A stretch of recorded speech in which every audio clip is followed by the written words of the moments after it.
فاسألوا أهل الذكر إن كنتم لا تعلمون. السلام عليكم ورحمة الله وبركاته. الحمد لله رب العالمين، والصلاة والسلام الأتمان الأكملان على المبعوث رحمة للعالمين نبينا ورسولنا محمد وعلى آله وأصحابه ومن تبعهم بإحسان إلى يوم الدين. أما بعد، فيا عباد الله، kaum muslimin wal muslimat rahimani Allah wa iyyakum. Alhamdulillah, segala puji bagi Allah Subhanahu wa taala yang kembali memberikan kepada kita kesehatan, kekuatan, taufik dan hidayahnya, sehingga kembali kita bisa berkumpul di majelis yang mulia ini dalam rangka menghadiri kajian rutin kita membahas tentang qasasul Quran atau kisah-kisah yang ada di dalam Al-Quran. Kita memohon kepada Allah Subhanahu wa ta'ala, semoga Allah berkenan untuk melimpahkan kepada kita ilmu yang bermanfaat. Salawat serta salam semoga senantiasa tercurahkan kepada junjungan kita Nabi besar Muhammad sallallahu alaihi wasallam, kepada keluarga beliau, para sahabat beliau, dan orang-orang yang istiqamah di atas jalan beliau ila yaumil qiyamah. Insyaallah pada kesempatan malam hari ini kembali kita akan lanjutkan pelajaran kita, masih membahas tentang kisah dari Nabiullah Yusuf alaihi salam, yang mana pada pertemuan yang lalu telah kita jelaskan bahwasanya ketika saudara-saudara Yusuf datang kembali ke negeri Mesir dengan membawa adik mereka yaitu Binyamin, maka Yusuf alaihi salam memiliki rencana untuk menahan Binyamin di Mesir. Maka dibuatlah rencana dengan cara dimasukkannya piala raja ke dalam suketannya Binyamin, sehingga beliau tertuduh sebagai pencuri. Maka ketika bernegosiasi antara Yusuf dan juga saudara-saudaranya Yusuf tentang orang yang kedapatan barangnya raja tersebut ada di suketannya, maka saudara-saudara Yusuf mengusulkan apabila ada piala raja di salah satu suketan kami, maka dia akan dijadikan budak. Dan itulah yang berlaku di syariatnya Bani Israel dan tidak berlaku di Mesir. Maka ketika mereka menyatakan hal demikian, mulailah satu persatu suketan mereka pun diperiksa, dan akhirnya mereka mengeluarkan piala raja tersebut dari suketannya Binyamin. Nah, mereka sudah terlanjur mengatakan bahwasanya siapa yang barang raja tersebut ada di suketannya, maka dialah yang akan dijadikan budak. Maka Sesuai kesepakatan tersebut, Benyamin harus ditahan di Mesir, dijadikan budak. Ya. Maka tentu saja ini membuat saudara-saudara Yusuf pun jadi kebingungan. Karena mereka sudah berjanji, bahkan bersumpah akan kembali membawa pulang Benyamin. Ya. Tapi ternyata kejadian ini tidak mereka sangka-sangka yang menyebabkan Benyamin harus ditahan di Mesir. Maka akhirnya mereka pun berusaha untuk merayu Yusuf, merayu Al-Aziz, supaya Benyamin digantikan oleh yang lain saja di antara mereka bersepuluh. Hanya saja Yusuf menyatakan tidak. Ya, kalau kami mengambil ganti Benyamin dengan yang lain, maka kami termasuk orang-orang yang zalim. Intinya, ya, mereka ketika merayu Yusuf tidak berhasil, akhirnya mereka pun putus asa. Maka pada kondisi demikian, kakak mereka yang paling tua merasa malu untuk pulang bertemu dengan ayahnya, maka dia pun memutuskan untuk tinggal di Mesir, ya, untuk bertahan di Mesir sampai ayah mereka mengizinkan pulang atau Allah Subhanahu wa taala memberikan keputusan terbaik untuk dia. Maka kakak mereka pun yang paling tua menyatakan, irji'u ila abikum, kembalilah kalian kepada ayah kalian atau kepada ayah kita, faqulu, lalu katakanlah, ya abana inna ibnaka saraq, wahai ayah kami, sesungguhnya anakmu itu Benyamin telah mencuri. Wa ma syahidna illa bima alimna wa ma kunna lil ghaibi hafizin. Dan kami tidaklah bersaksi kecuali apa yang kami ketahui, dan kami bukanlah orang-orang yang mengetahui apa yang gaib di belakang itu. Para ulama menjelaskan wa ma kunna lil ghaibi hafizin, ada yang mengatakan kami tidak tahu bahwa dia akan mencuri. Ya. Atau ada juga yang mengatakan kami tidak tahu ceritanya sampai piala tersebut ternyata ada di sukutannya Benyamin. Ya, dia mengatakan demikian. Maka mereka pun sadar ketika mereka nanti kembali ke Palestina kepada ayah mereka, kemungkinan ayah mereka tidak akan percaya kepada mereka apa yang mereka sampaikan kepada ayah. Karena mengapa? Mereka pernah membohongi ayah mereka sekali ya ketika mereka membawa Yusuf. Maka untuk meyakinkan bahwasanya apa yang mereka katakan itu benar, maka mereka mengatakan, was'alil qaryata allati kunna fiha wal 'ira allati aqbalna fiha wa inna lasadiqun. Tanyalah al-qaryah, ya, negeri itu, ya, dia mengatakan tanyalah penduduk negeri itu, tempat kami berada, atau kafilah yang datang bersama kami. Karena pada waktu itu, ya, kabar tentang kasus ini, kasus pencurian piala raja ini, itu kan diumumkan secara luas. Makanya orang-orang atau kafilah-kafilah yang kebetulan datang juga pada waktu itu tahu tentang hal ini.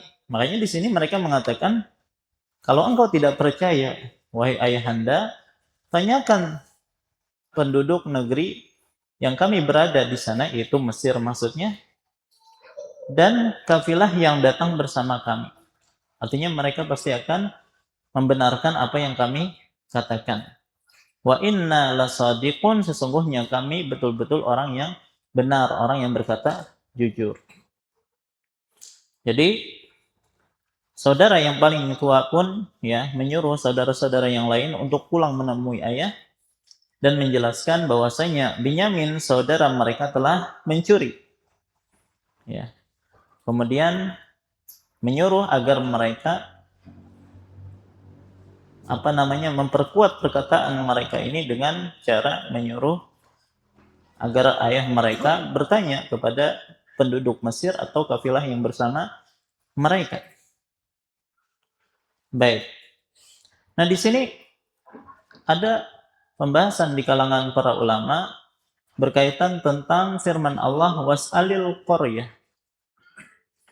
dan tanyakanlah al-qaryah. Al-qaryah bisa diartikan desa atau diartikan negeri.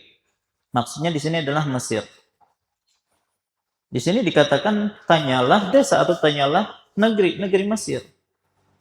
Dan kita ketika membaca ini pasti paham maksudnya bukan menanyai Mesirnya, tetapi maksudnya adalah menanyai penduduk Mesirnya.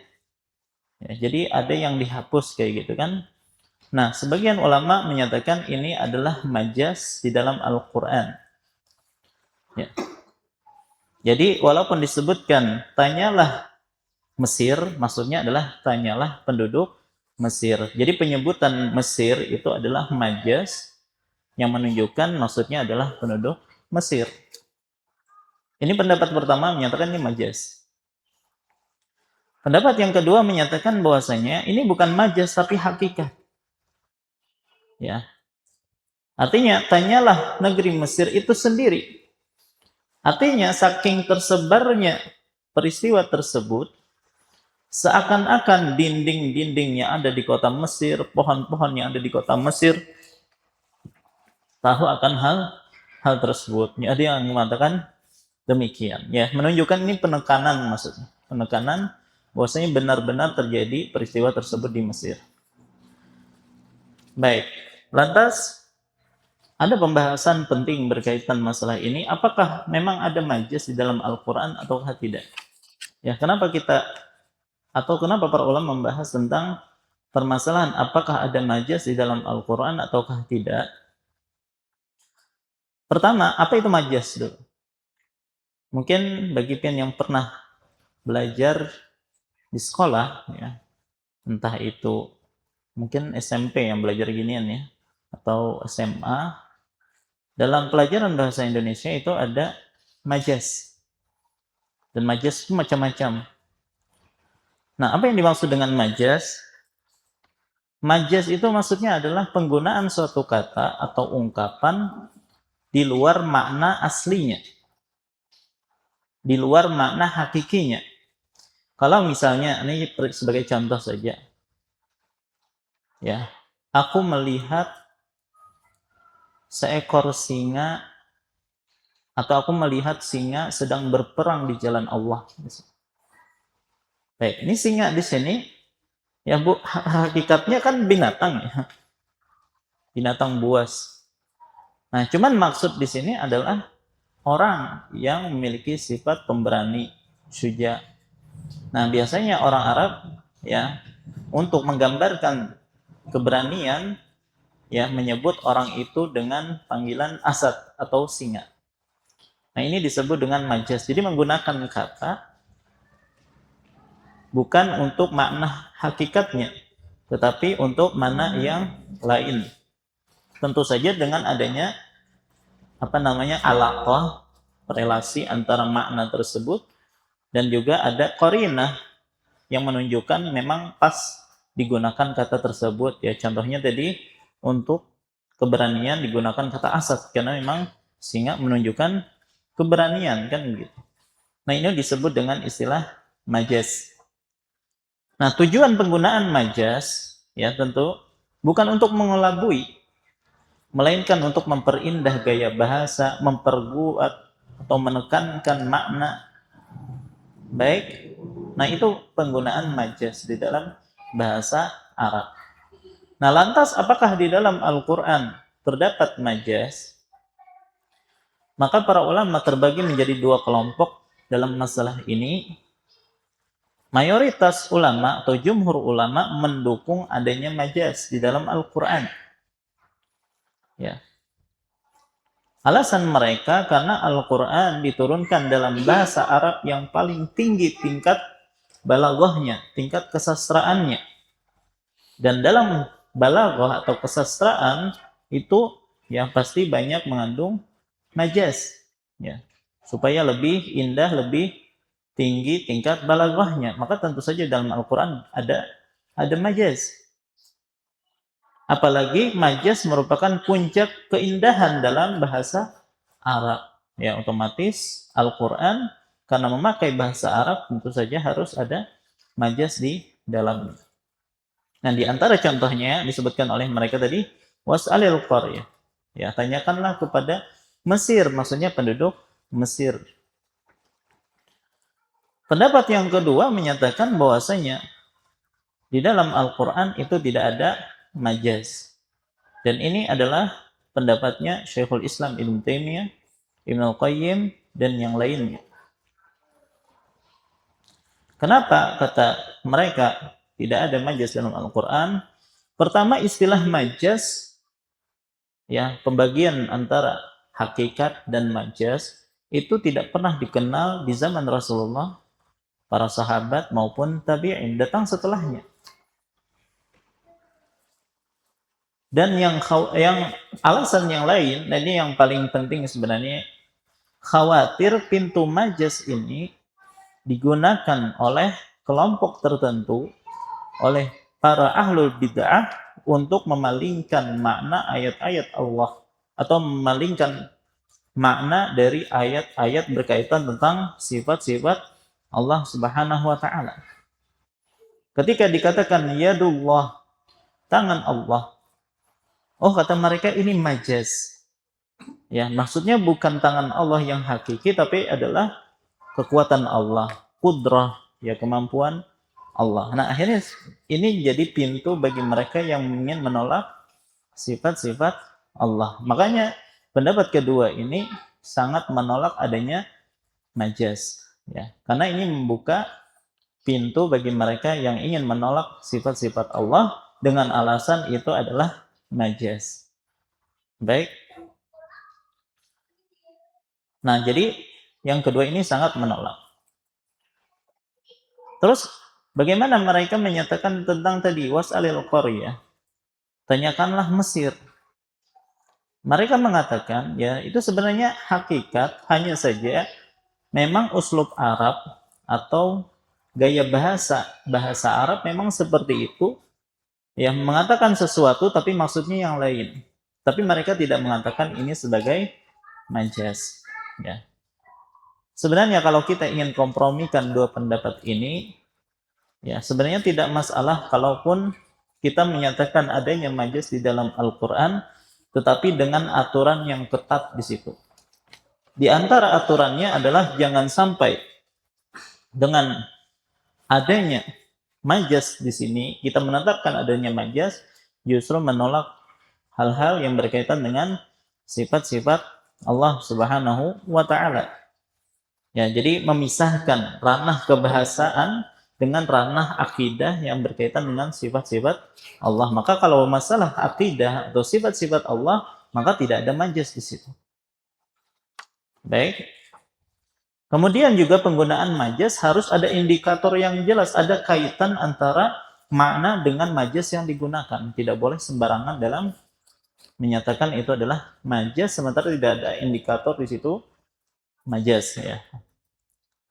Kemudian juga tetap memegang kebenaran fakta sejarah, ya. Di dalam Al-Qur'an banyak kisah-kisah para nabi. Ya, maka jangan diingkari perkara-perkara tersebut hanya karena disebabkan katanya itu adalah majaz. Ya, seperti tongkatnya Nabi Musa berubah menjadi ular. Oh, ini tidak hakikat tapi adalah majaz. Ya, akhirnya kacaulah Al-Qur'an seperti itu. Kalau yang seperti ini bisa dihindari, maka tidak mengapa kalaupun kita mengatakan di Al-Qur'an ada majaz. Ya, intinya dalam masalah penafsiran Al-Qur'an kita kembalikan kepada para ulama ahli tafsir. Nah, baik. Nah, kembali ke cerita kita. Akhirnya mereka pun pulang menemui ayah mereka dan mengatakan kepadanya sesuai dengan perintah saudara tertua mereka. Ya, maka mendengar penuturan anak-anaknya, Nabi Yakub berkata, qala bal sawwalat lakum anfusukum amra fasabrun jamil. Dia Yakub berkata, sebenarnya hanya dirimu sendiri yang memandang baik urusan yang buruk itu. Kesabaranku adalah kesabaran yang baik. Jadi sini sebutkan sabrun jamil. Ya, kesabaranku adalah kesabaran yang baik. Baik. Nah, ahli tafsir berbeda pendapat tentang maksud ayat ini. Yakub berkata, sebenarnya hanya dirimu sendiri yang memandang baik urusan yang buruk itu. Kenapa? Di dalam ayat ini seolah-olah Nabi Yakub itu tidak percaya dengan pernyataan mereka. Ya, kalau dalam kisah Yusuf, ya, ketika mereka kehilangan Yusuf, mereka memang berdusta. Dan ayah mereka memang tidak percaya. Tapi dalam kasus tertahannya Benyamin, hilangnya Benyamin di sini, mereka berkata jujur. Tapi Nabi Yakub seolah-olah tetap mencela mereka, seolah-olah tidak percaya dengan perkataan mereka. Maka para ulama berbeda pendapat tentang tafsiran ayat ini. Tafsiran pertama, kata mereka, Nabi Yakub di sini berprasangka buruk, ya, kepada anak-anaknya, dan prasangka beliau itu tidak benar. Baik, kenapa beliau sampai berprasangka buruk? Pertama, beliau memang tidak tahu ilmu gaib, tidak tahu bagaimana hakikat yang terjadi sebenarnya. Dan Nabi Yakub juga kehilangan kepercayaan kepada anak-anaknya. Ya, karena ya pertama karena mereka pernah kehilangan Yusuf sebelumnya dan pernah berbohong sebelumnya. Ya, apalagi mereka juga menunjukkan sikap kecemburuan terhadap Benyamin. Oh, bisa jadi mereka ya sengaja menghilangkan Benyamin kan gitu ya. Ini pendapat pertama, ya. Walaupun ada juga pendapat kedua, dan ini yang lebih kuat insya Allah maksud dari ayat ini. Jadi tetap Nabi Yakub alaihi salam mencela mereka. Bukan karena mereka berbohong, tidak. Tetapi karena mereka memiliki andil dalam hal tertahannya Benyamin di Mesir. Ya, jadi kenapa Nabi Yakub tetap mencela mereka padahal mereka berkata yang jujur? Ya, karena tertahannya Benyamin di Mesir itu ada campur tangan dari saudara-saudaranya. Nah, di antara bentuk ya campur tangan mereka atau andil mereka sampai Benyamin tertahan di Mesir, perkataan mereka, qalu jazaohu ma wujida fi rahlihi fahuwa jazaoh. Mereka mengatakan balasannya adalah barang siapa yang ditemukan di dalam suketannya barang kalian, maka itulah balasannya. Dialah yang akan dijadikan balasannya, yaitu dijadikan sebagai budak. Jadi mereka langsung menyatakan demikian. Ya, padahal kan mereka tidak mencari tahu dulu bagaimana bisa piala raja itu ada di suketannya Benyamin. Ya, karena keberadaan piala di suketannya Benyamin belum tentu menunjukkan dia mencuri. Tapi langsung mereka memutuskan demikian. Pokoknya barang siapa yang di suketannya terdapat piala raja, maka itu yang dijadikan sebagai budak. Belum lagi diperiksa betul-betul kasus sebenarnya itu sebenarnya seperti apa. Ya. Kemudian juga ketika Benyamin dituduh mencuri, mereka seolah-olah menguatkan tuduhan tersebut kepada Benyamin. Dengan pernyataan mereka, qalu iyasriq faqad saraqa akhul lahu min qabl. Kata mereka, kalau dia mencuri, maka itu wajar. Kenapa? Karena saudaranya dahulu, yaitu Yusuf, juga pernah mencuri. Jadi seolah-olah mereka menguatkan bahwasanya Benyamin benar-benar mencuri. Kan gitu. Kemudian mereka sendiri yang mengusulkan hukuman bagi pencuri adalah sesuai dengan hukumnya Bani Israel, bukan dikembalikan dengan hukumnya Mesir. Padahal kalau dikembalikan kepada hukuman Mesir, ya mungkin hanya akan bayar denda berkali lipat tanpa harus ditahan menjadi budak.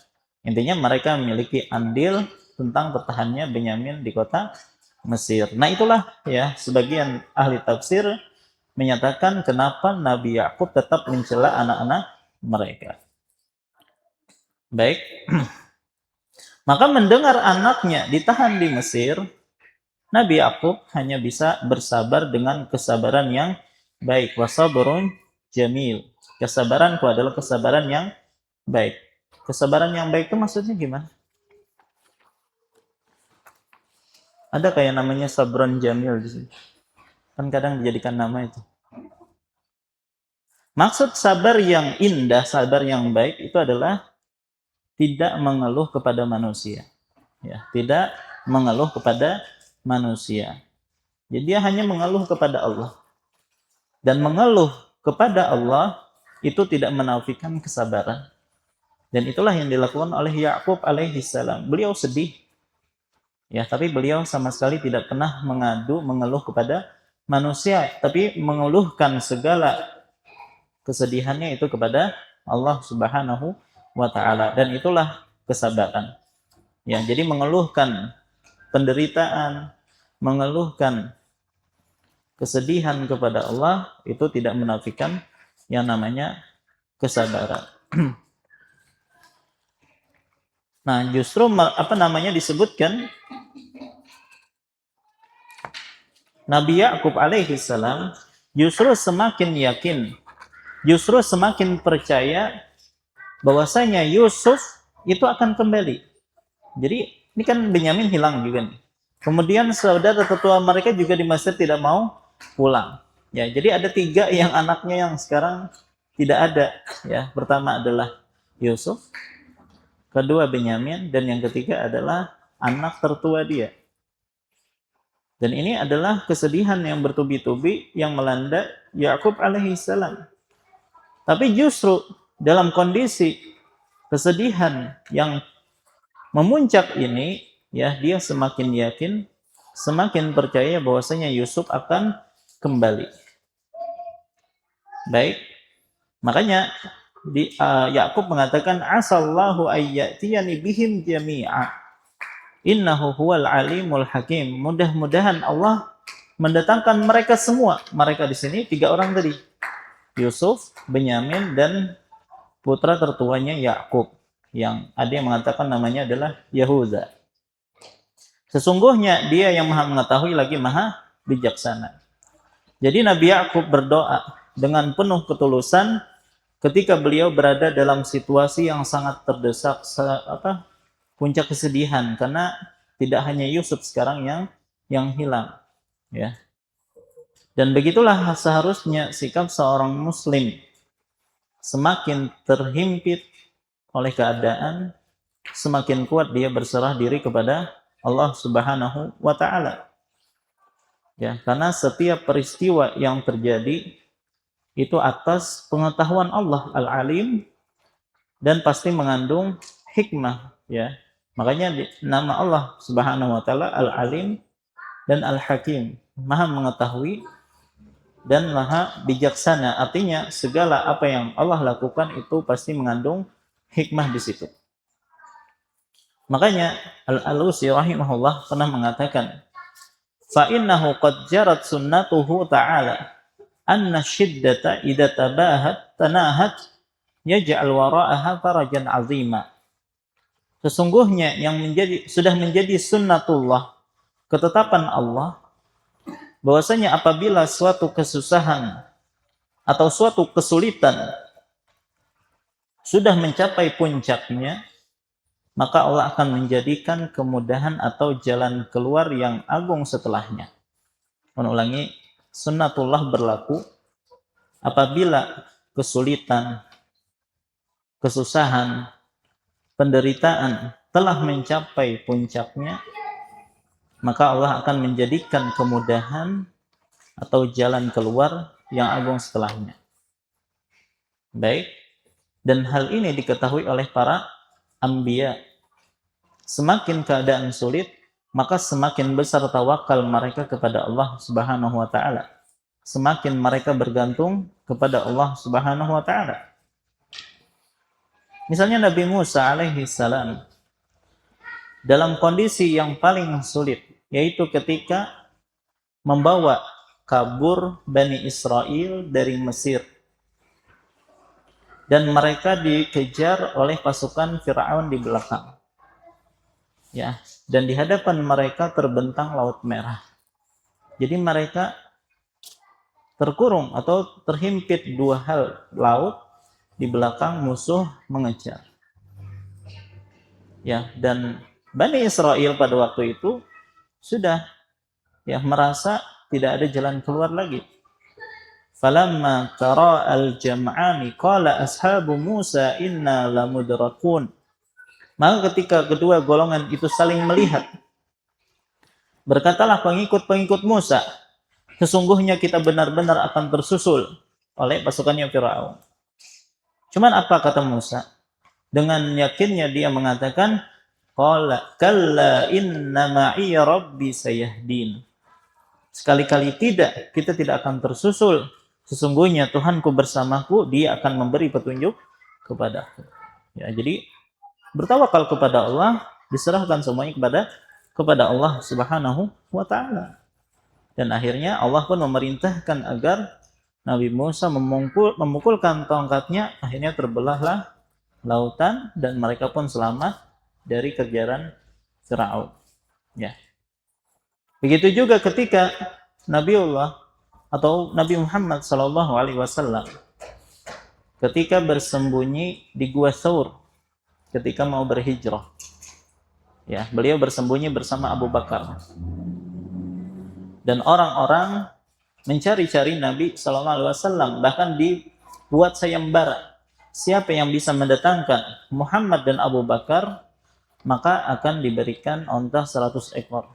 Dan itu tawaran yang menggiurkan bagi mereka pada waktu itu. Maka setiap orang berpencar untuk mencari Nabi dan juga Abu Bakar. Maka ketika Nabi bersembunyi dengan Abu Bakar di Gua Tsaur, dan ada musuh yang sampai ke situ, sampai-sampai Abu Bakar mengatakan, ya Abu Bakar sangat cemas pada waktu itu, ya Rasulullah, kalau seandainya seseorang dari mereka memandang ke bawah kakinya, niscaya mereka akan melihat kita. Nah, ini dalam kondisi yang sangat sangat sulit ya. Maka pada saat itu Nabi SAW mengatakan, la tahzan innallaha ma'ana. Nah, jadi tawakal beliau kepada Allah ya di saat kondisi yang sangat sulit seperti ini. Janganlah engkau bersedih, janganlah engkau berduka cita, sesungguhnya Allah bersama kita. Ya. Begitu juga di dalam hadis Nabi SAW, ma dzannuka ya Abu Bakar? Bagaimana menurutmu hai Abu Bakar tentang dua orang yang mana ketiganya adalah Allah? Begitu juga Nabi SAW mengatakan, wa innal faraja ma'al karbi. Sesungguhnya ya jalan keluar itu ada bersama dengan kesulitan. Ya, inna ma'al usri yusra. Sesungguhnya bersama kesulitan ada kemudahan. Ya seperti itu. Intinya ya dalam kaidah berkehidupan, dan itu sudah menjadi sunnatullah, ketika seseorang berada dalam keadaan sulit dan sudah mencapai pada puncaknya, ya ingatlah Allah Subhanahu wa taala akan memberikan jalan keluar bagi dia. Ya, innahu huwal alimul hakim. Sesungguhnya dia Maha mengetahui lagi Maha bijaksana. Dan ini termasuk bentuk husnuzan Nabi Yakub kepada Allah Subhanahu wa taala.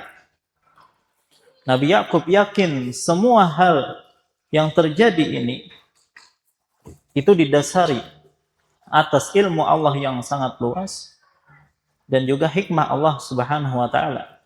Yang mana semua hal ini terjadi pasti ada hikmahnya.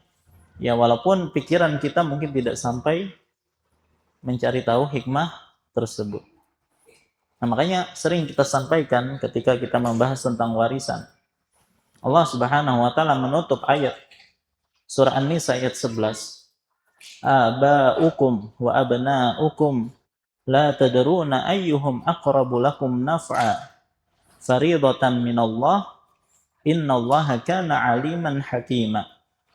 Ayah-ayah kalian dan anak-anak kalian, kalian tidak tahu siapa di antara mereka yang paling dekat manfaatnya untuk kalian.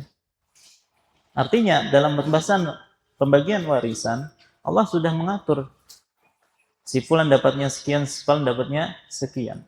Dan aturan tersebut itu didasarkan atas ilmu Allah yang sempurna dan hikmah Allah yang sempurna. Oleh karena itu dalam hal ini sudah kembalikan saja urusannya kepada Allah. Ya, jangan protes. Ya, karena kita tidak tahu siapa yang paling bermanfaat untuk kita setelah kita meninggal. Karena sebagian orang kan sudah dia pengen ngatur warisan dia sendiri. Ya, padahal itu mungkin akan melanggar syariat Allah dalam masalah ini. Maka Allah ingatkan, aba'ukum, ayah-ayah kalian, wa abna'ukum, dan anak-anak kalian, la tadruna ayyuhum aqrabu lakum naf'a. Kalian tidak tahu siapa yang paling bermanfaat untuk kalian. Ya, terus meninggal beliau. Faridatan minallah, dan ini adalah kewajiban dari Allah. Innallaha kana aliman hakima, dan Allah Subhanahu wa taala sesungguhnya Allah Maha mengetahui lagi Maha bijaksana, ya. Baik, maka ini juga innahu huwal alimul hakim, sesungguhnya dia Maha mengetahui lagi Maha bijaksana. Lalu Nabi Yakub pun berpaling dari anak-anaknya. Dia teringat lagi apa yang terjadi dengan Nabi Yusuf. Jadi Nabi Yakub itu tidak pernah lupa dengan Yusuf, padahal disebutkan sudah berpuluh-puluh tahun, ya. Bahkan sebagian ulama menyatakan itu sudah kejadiannya selama 80 tahun. Dan Nabi Yakub tidak pernah sekalipun melupakan Nabi Yusuf alaihi salam. Baik, insyaallah setelah salat kita lanjutkan kembali. Wallahu ta'ala alam, sallallahu ala nabiyina Muhammad wa alihi washabihi wasallam. Assalamualaikum warahmatullahi wabarakatuh. Assalamualaikum warahmatullahi wabarakatuh.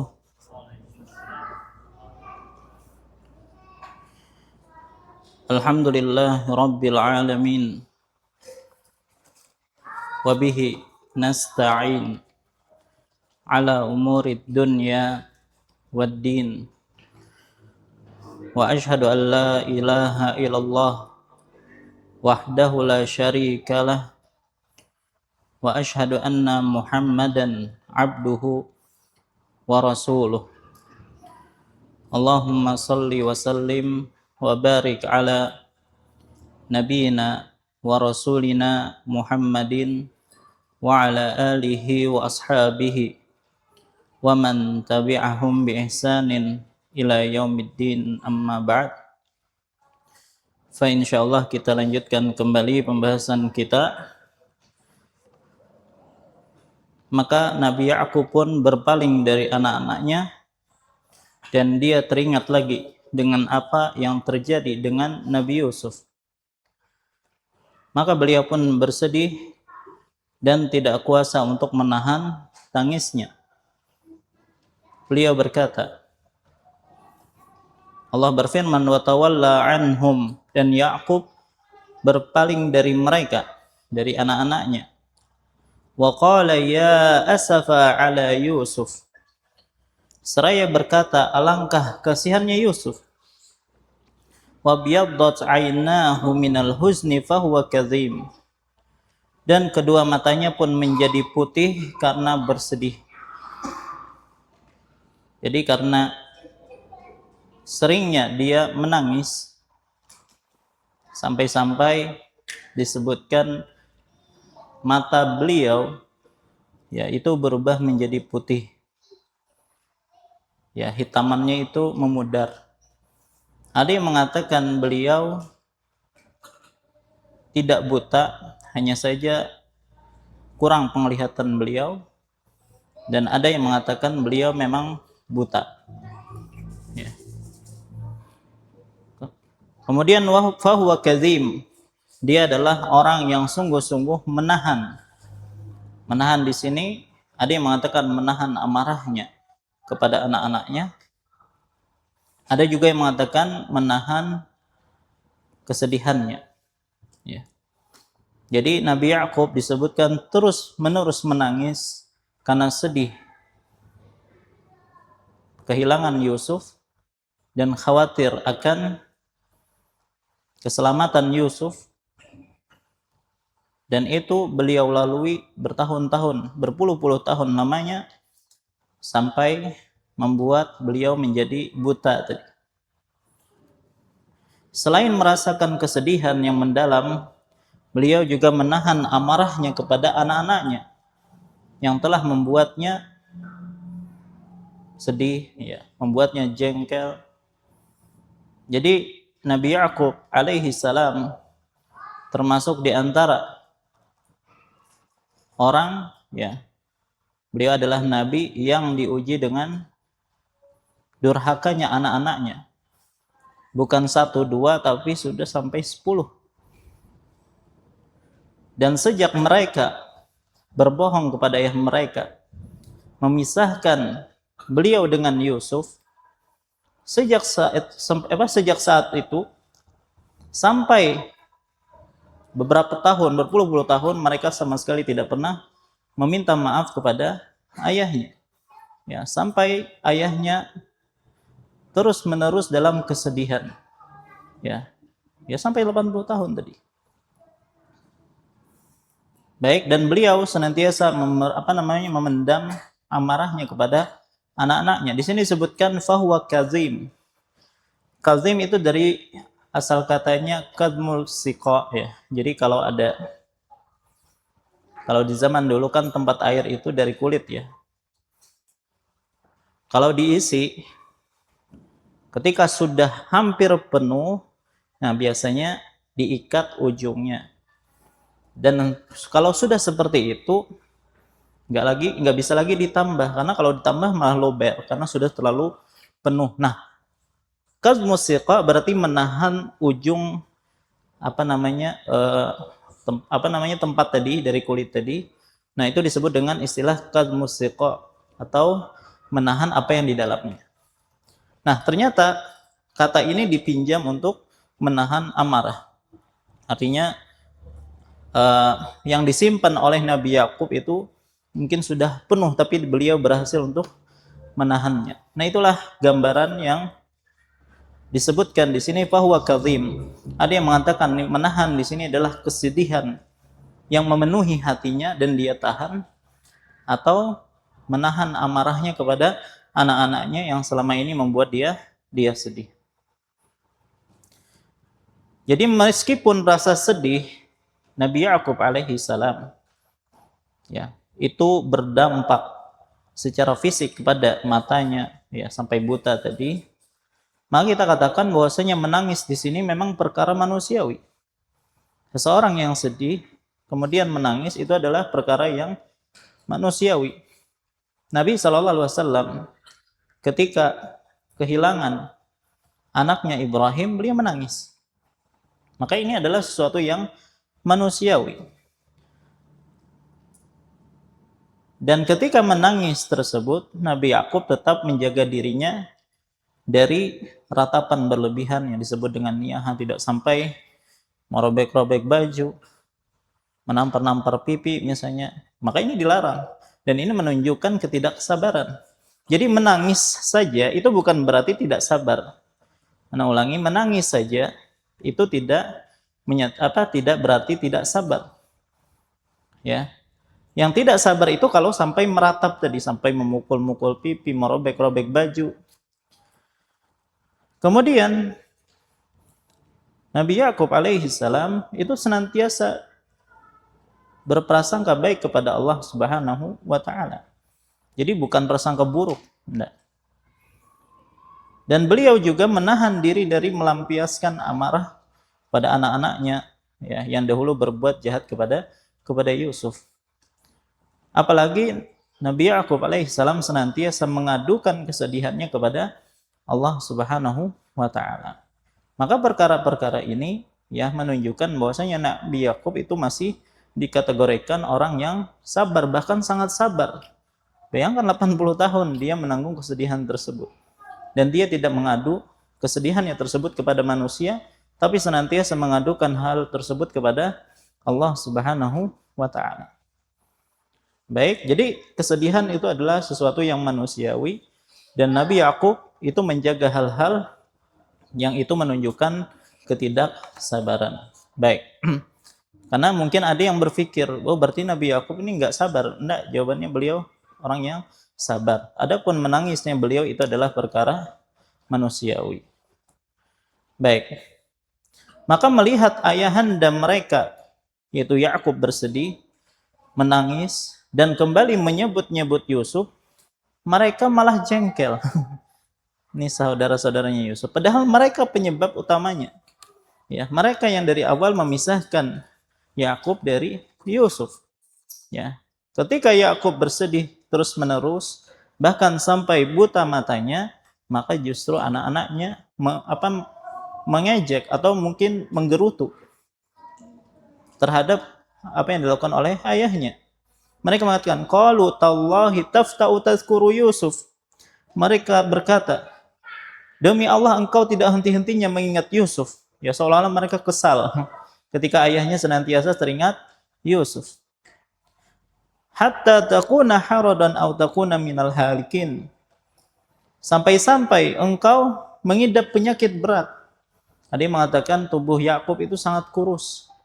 Ya, karena kesedihan yang beliau rasakan.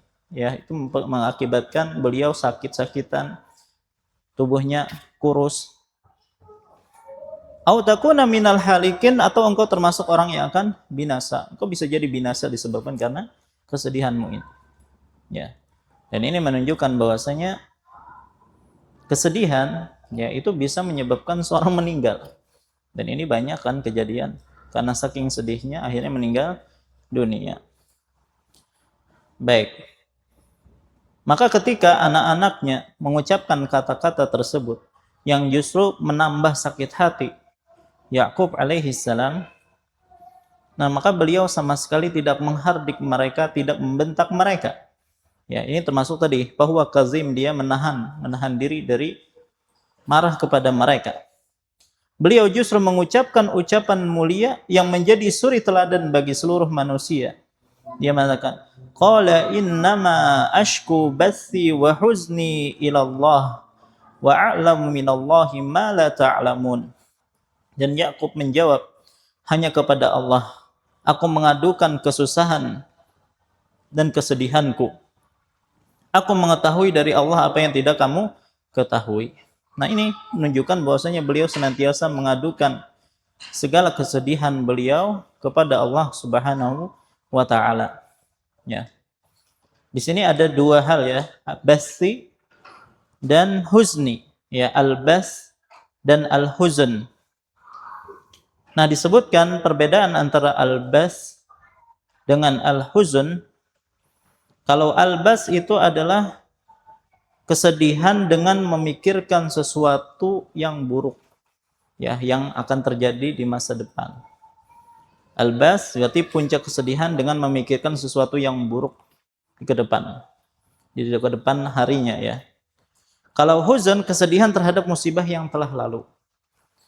Dan Nabi Yakub mengumpulkan dua-duanya. Kesedihan memikirkan sesuatu yang akan buruk, ya. Beliau tahu Yusuf itu masih hidup, tapi beliau tidak tahu apa yang terjadi dengan beliau. Apa yang beliau lalui, ya. Sedang apa beliau? Apakah beliau mungkin jadi budak? Apakah beliau mungkin dipenjara dan seterusnya, beliau tidak tahu. Itu yang menyebabkan Nabi Yakub senantiasa bersedih karena kekhawatiran memikirkan nasib Yusuf.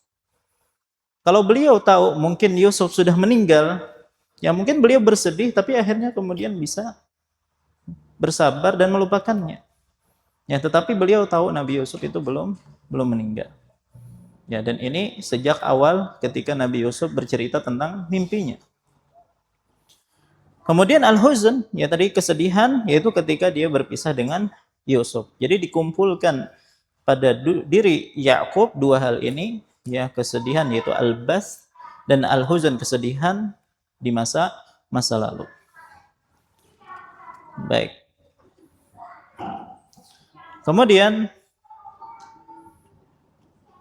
Al-Hasan Al-Basri rahimahullah berkata berkaitan tentang kesedihan Ya'qub ini, kana mundu faraqa Yusuf Ya'quba ila an iltaqaya samanuna sanah. Jadi kata Hasan Al-Basri, jarak waktu antara perpisahan Nabi Yusuf dan Nabi Ya'qub hingga keduanya bertemu kembali adalah 80 tahun. Lama. Dan selama itulah Nabi Ya'qub dilanda kesedihan. Selama itulah Nabi Ya'qub sering menangis. Ya, jadi wajar sampai akhirnya memutih mata beliau sampai buta. Lam yufariqul huznu qalbahu.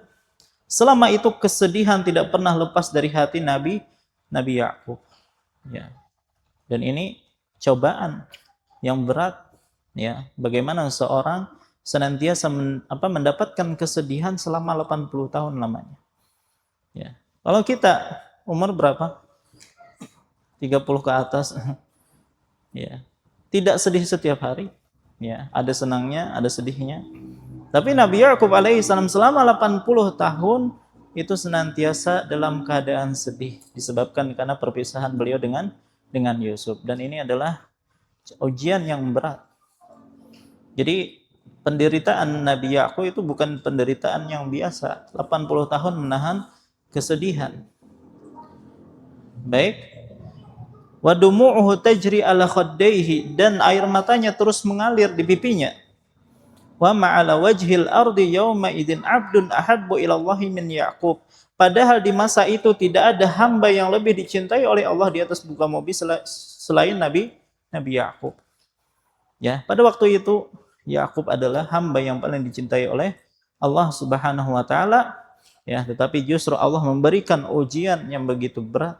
80 tahun senantiasa merasakan kesedihan. Maka dari sini kita bisa mengambil pelajaran bahwasanya jika seseorang sering diliputi kesedihan, maka janganlah dia berburuk sangka kepada Allah Subhanahu wa taala. Karena bisa jadi dia adalah hamba yang dicintai oleh Allah, ya. Bukankah waktu itu Allah memberikan kesedihan kepada Nabi Ya'qub padahal dia adalah hamba yang paling dia cintai, ya. Jadi ketika seorang diberi ujian, kesedihan, musibah, tidak berarti lantas Allah membenci dia, ya. Baik, kalau seandainya musibah itu merupakan tanda kebencian Allah, maka Yakub adalah orang yang paling dibenci oleh Allah, ya. Padahal Yakub adalah orang yang paling dia cintai. Intinya, ya, jangan pernah menyangka ketika Allah memberikan musibah kepada kita berarti Allah itu benci kepada kita. Maka bisa jadi Allah cinta kepada kita. Bukankah Nabi SAW mengatakan, Innallaha idza ahabba qauman ibtalah. Sesungguhnya Allah ketika mencintai suatu kaum, maka Allah akan mengujinya, memberikan cobaan kepada dia. Begitu juga sabda Nabi SAW, Man yuridillahu bihi khairan yusib minhu. Barang siapa yang diinginkan oleh Allah kebaikan, niscaya Allah akan mengujinya. Baik. Nah, jadi Nabi Ya'qub pun akhirnya buta, gitu kan. Dan Benyamin, Yusuf, begitu juga kakak tertua mereka berada di Mesir. Akhirnya Nabi Ya'qub pun berkata kepada anak-anaknya, Ya bani yadhabu fatahassasu min Yusuf wa akhihi wala tai'asu min rauhillah innahu la yai'asu min rauhillahi illa qaumul kafirun. Wahai anak-anakku, pergi dan carilah berita tentang Yusuf, karena beliau yakin Yusuf masih hidup, dan juga saudaranya Benyamin. Janganlah kamu berputus asa dari rahmat Allah. Sesungguhnya tidak ada yang berputus asa dari rahmat Allah kecuali kaum yang kafir. Jadi Nabi Ya'qub memerintahkan anak-anaknya untuk kembali ke Mesir mencari kabar tentang Yusuf. Ya. Dan padahal sebelumnya Nabi Ya'qub ini tidak pernah menyinggung-nyinggung untuk mencari Yusuf, tidak pernah. Cuman pada saat itu dia malah menyuruh anak-anaknya untuk mencari Yusuf. Tak lupa juga Nabi Ya'qub menyampaikan pesan kepada mereka agar tidak berputus asa dari rahmat Allah. Ya. Para ulama membahas tentang hukum putus asa dari rahmat Allah. Putus asa dari rahmat Allah sepakat adalah dosa besar. Ya. Bahkan bisa menjadi kekufuran kalau ada orang yang menyangka bahwasanya Allah tidak akan mampu untuk menghilangkan kesedihannya, misal. Seperti ia mengatakan, Tuhan tidak akan mampu menghilangkan kesedihanku. Jangan sampai dia mengatakan sampai seperti itu. Atau dia mengatakan Allah tidak tahu kondisi saya. Tidak mungkin Allah akan menghilangkan kesedihan saya. Maka perkataan-perkataan ini tentu saja bentuk putus asa dari rahmat Allah dan bisa mencapai derajat kekufuran. Ya, karena mengingkari ilmu Allah, mengingkari kudrah Allah untuk menghilangkan kesedihan seseorang. Tetapi kalau tidak sampai derajat demikian, maka dia melakukan dosa besar. Ya, ketika dia misalnya merasa melakukan banyak dosa, sehingga dia mengatakan sepertinya Allah tidak akan mengampuni saya. Yang seperti ini masuk dalam kategori dosa besar. Ya, nah ini yang disebut dengan putus asa dari rahmat Allah. Baik, maka Nabi Yakub dalam hal ini memberikan nasihat kepada anak-anaknya jangan sampai putus asa dari rahmat Allah. Maka saudara-saudara Yusuf pun pergi lagi ke Mesir dan tatkala bertemu dengan Yusuf Al-Aziz, mereka berkata, jadi falamma dakhalu alaihi qalu, ketika mereka masuk ke tempatnya, ke tempat Yusuf, mereka berkata, ya ayyuhal azizu massana wa ahlana ad-dur wa ji'na bibida'atin muzjatin fa'awfi lana al-kaila wa tasaddaq alaina. Ketika mereka masuk ke tempat Yusuf, mereka berkata, wahai Al-Aziz, kami dan keluarga kami telah ditempa kesengsaraan dan kami datang membawa barang-barang kami yang tidak berharga. Jadi rupanya mereka sudah kehabisan barang. Jadi mereka hanya bisa membawa barang-barang yang tidak ada nilainya mungkin. Yang mana sebelumnya mereka mungkin membawa dirham. Ya, sekarang mereka tidak memiliki dirham lagi, mereka hanya membawa barang-barang seadanya gitu kan. Tapi mereka tetap berharap, penuhilah takaran gandum untuk kami dan bersedekahlah kepada kami. Jadi mereka mengadukan bahwasanya mereka dan keluarga mereka di Palestina sangat menderita. Ya, maka mendengar hal itu, tentu saja Yusuf akan teringat ayahnya, teringat keluarganya yang sedang dalam kesulitan. Sementara saudara-saudaranya tidak memiliki harta yang cukup ya untuk menukar gandum. Maka mereka berharap agar berkenan memberikan gandum seperti biasanya meskipun bayarannya lebih sedikit. Ya. Kemudian agar permintaan mereka ini menjadi lebih kuat, mereka pun berkata, innallaha yajzil mutasaddiqin. Sesungguhnya Allah memberi balasan kepada orang-orang yang bersedekah. Nah, ini juga menunjukkan bahwasanya sedekah itu tidak selalu memberi pemberian secara cuma-cuma. Ya. Mendiskon harga, memotong harga itu juga termasuk bersedekah. Ya kan? Begitu juga seseorang yang beli tanpa tawar-menawar, ya langsung beli aja, maka itu juga termasuk bersedekah, ya. Jadi penjual bisa bersedekah dengan cara apa? Mendiskon harga, itu termasuk bersedekah, apalagi kalau kita melihat pembeli mungkin kekurangan dan seterusnya. Kemudian pembeli bisa bersedekah dengan cara bagaimana? Jangan nawar-nawar ketika membeli. Nah, ini juga termasuk bersedekah. Baik.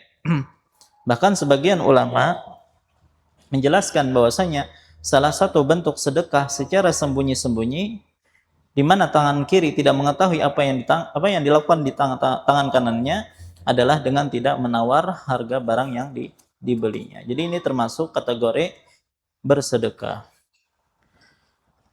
Baik. Dan ini juga mengisyaratkan bahwa orang yang berbuat baik akan mendapatkan ganjaran yang sempurna dari Allah Subhanahu wa taala. Baik.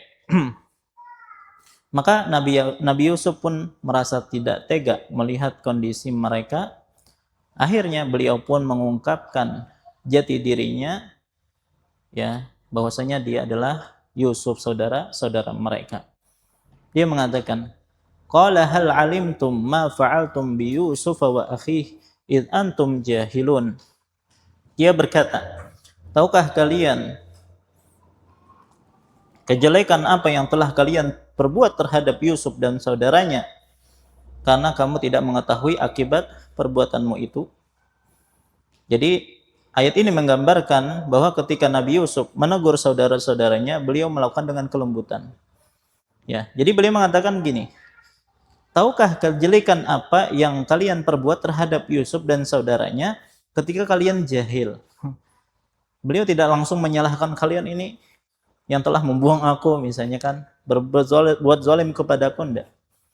Ingatkah kalian apa yang kalian lakukan kepada Yusuf dan saudaranya ketika kalian jahil? Tidak paham apa akibat dari perbuatan kalian. Nah, jadi ini adalah bentuk kelembutan Nabi Yusuf ketika menegur saudara-saudaranya. Maka saudara-saudara Yusuf pun kaget, terkejut. Ya, kok tiba-tiba menteri menyinggung tentang masalah Yusuf, ya. Sementara mereka tidak pernah bercerita tentang siapakah Yusuf itu. Ya, mereka hanya mengatakan ada saudara kami yang hilang. Kok tahu masalah Yusuf dan bagaimana mereka dahulu menzolimi Yusuf. Maka mereka pun mencoba menebak dan mereka pun melihat-lihat, ya. Dan disebutkan ketika itu ada yang mengatakan Nabi Yusuf itu pakai mahkota, kemudian beliau lepas mahkota beliau tersebut dan mungkin nampak, ya, tanda lahir kah atau apa gitu kan yang mereka kenali, ya. Ada juga yang mengatakan bahwasanya beliau menampakkan gigi beliau yang mana mungkin ada sesuatu di giginya yang itu dikenali oleh saudara-saudaranya. Tapi mereka tetap ragu, mereka akhirnya mengatakan, qalu a innaka la anta Yusuf. Mereka berkata, apakah engkau benar-benar Yusuf? Ya. Maka Yusuf mengatakan, qala ana Yusuf wa hadza akhi. Benyaminnya ada di situ. Dia menjawab, aku Yusuf dan ini adalah saudaraku. Qad mannallahu alaina. Sungguh Allah telah melimpahkan karunia kepada kami. Innahu may yattaqi wa yasbir fa innallaha la yudhi'u ajral muhsinin. Sesungguhnya siapa yang bertakwa dan bersabar, yang menggabungkan dua hal ini, sesungguhnya Allah tidak akan menyia-nyiakan pahala orang yang muhsin, orang yang berbuat kebaikan. Nah, ini juga menunjukkan bahwasanya yang namanya ketakwaan harus digabungkan dengan kesabaran, ya. Karena ada orang yang bertakwa tapi kurang dalam masalah sabarnya. Ada yang bersabar mungkin tapi kurang dalam ketakwaannya. Tapi barang siapa yang bisa mengumpulkan ketakwaan dan kesabaran, maka dia akan bisa menghadapi segala permasalahan dalam hidupnya. Baik. Nah, ini adalah bagaimana akhirnya Nabi Yusuf buka kartu di hadapan mereka. Nah, bagaimana kejadian setelah itu dan bagaimana pertemuan Nabi Yakub dengan ayahnya, Nabi Yusuf dengan ayahnya, insya Allah akan kita sampaikan pada pertemuan yang akan datang. Wallahu ta'ala alam, ini yang bisa ulun sampaikan. Salah khilaf mohon maaf.